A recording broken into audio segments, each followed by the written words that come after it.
My name is Diane Walker. I'm 57 years old, and the day my husband left me, I thought my life was over. Not because I couldn't survive without him, not because I needed him financially, but because after 32 years of marriage, I didn't know who I was without him. The worst part? He didn't leave me for a better life. He left me for a woman younger than our daughter, and he expected me to quietly accept it. What happened afterward changed both our lives forever.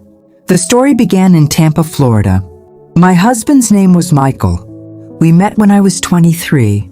He was 25. Back then, we had absolutely nothing. A tiny apartment, old furniture, used cars, and dreams bigger than our bank account. Together, we built a life. We raised 2 children, worked hard, paid bills, made sacrifices. The usual American family story. At least that's how it looked from the outside. For most of our marriage, Michael was a good husband. Not perfect, but good. Then something changed. Around his 58th birthday. At first it was little things.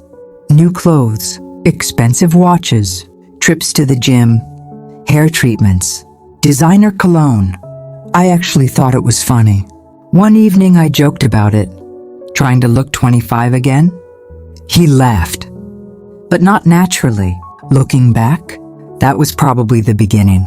Then came the distance, the emotional distance. Phone always face down. Late nights, business trips, less conversation, less affection, less everything. For months I convinced myself I was imagining things. After all, 32 years is a long time. People change. Marriage changes. Life changes, right? Then one Friday evening, our daughter Emma came over for dinner. Halfway through the meal, she became unusually quiet, very quiet. Eventually, she looked directly at me, then at Michael, then back at me, and I immediately knew something was wrong. Emma? She hesitated. Dad? Michael suddenly stopped eating. His face changed instantly. That's when my stomach dropped. Because innocent people don't react like that. What's going on? Nobody answered. The silence felt unbearable. Then Emma quietly said, I saw Dad with someone. The room froze. Completely froze. Michael stared at his plate. I stared at him, waiting, begging him to deny it, to laugh, to explain, to say Emma misunderstood. Instead, he said nothing. Absolutely nothing. And that's when I knew. The next hour became the longest hour of my life. Eventually, Michael admitted everything. The affair, the lies, the secret relationship, all of it. Her name was Chloe. She was 29 years old. 29. Our daughter was 31. I honestly thought I might be sick. Then came the sentence I'll never forget. The sentence that destroyed 32 years in less than 10 seconds. Michael looked directly at me and said, I want a divorce. For a moment I couldn't breathe, couldn't think, couldn't move. 32 years, gone. Just like that, the following weeks felt unreal. Friends called, family called, everyone had opinions, everyone had advice. Meanwhile, Michael moved into a luxury apartment downtown with Chloe. Apparently they were very happy. At least according to social media. Vacation photos, restaurant photos, happy couple photos. Every image felt like a knife. Then things became even worse. Because 6 weeks after leaving, Michael came back to the house. And what he asked for next shocked me more than the affair itself. 6 weeks after Michael left, he came back to the house. And what he asked for next shocked me more than the affair itself. I opened the front door. Michael stood there holding a folder. For a brief moment, I almost felt relieved. Maybe he'd made a mistake. Maybe he regretted everything. Maybe he wanted his family back. I was wrong. Very wrong. He walked into the living room and sat down, then opened the folder. We need to discuss the house. My stomach tightened. What about it? Michael looked completely calm, like we were discussing the weather. The market is strong right now. I stared at him. And? I think we should sell it. I couldn't believe what I was hearing. This was the house we'd spent 3 decades paying for.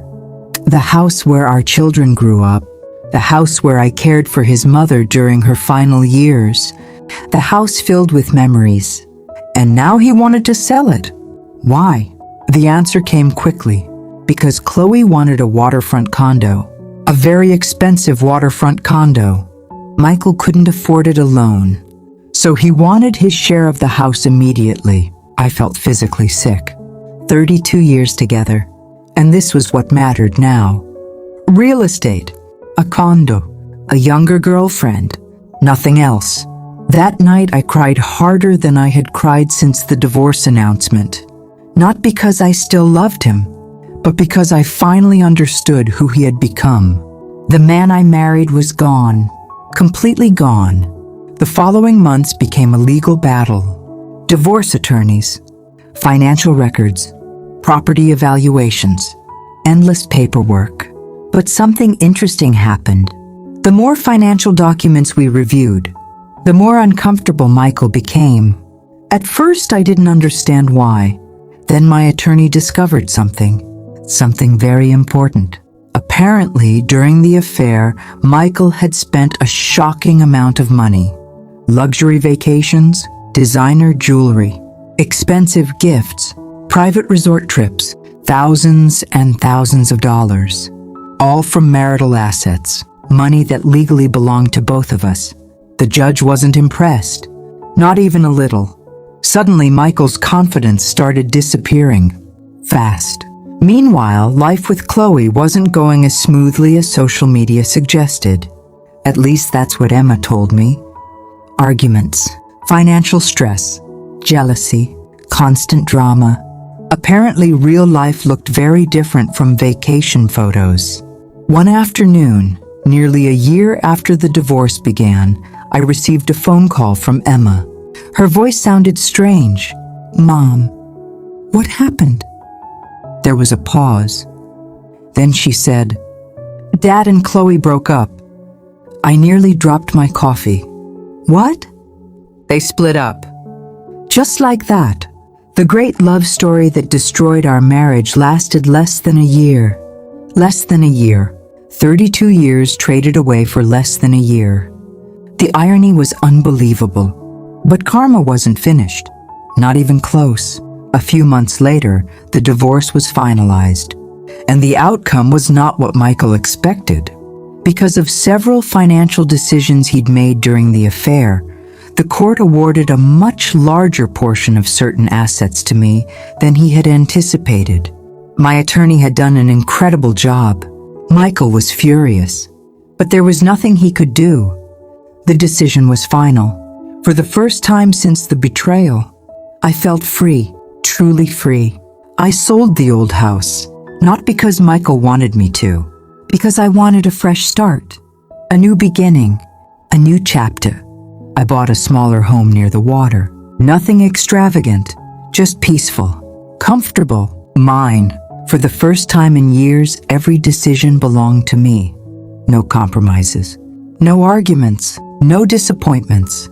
Just peace. Then something happened that I never expected. I started living again, really living. I joined a local travel group, made new friends, took classes, visited places I'd always wanted to see. Little by little, I rediscovered myself, the woman I'd forgotten while spending decades taking care of everyone else. Then one evening, almost 3 years after Michael left, I saw him again. By accident. A restaurant in Tampa. He looked older, much older, tired, worn down. Nothing like the confident man who walked out on our marriage. For a moment, we simply stared at each other. Then he slowly approached my table. "Diane." I nodded politely. "Michael." For several seconds, neither of us spoke. Then he sighed. "I made the biggest mistake of my life." I wasn't surprised. Not really. Because by then, I'd heard from multiple people. His finances were struggling. His career had stalled. Most of his friends had drifted away.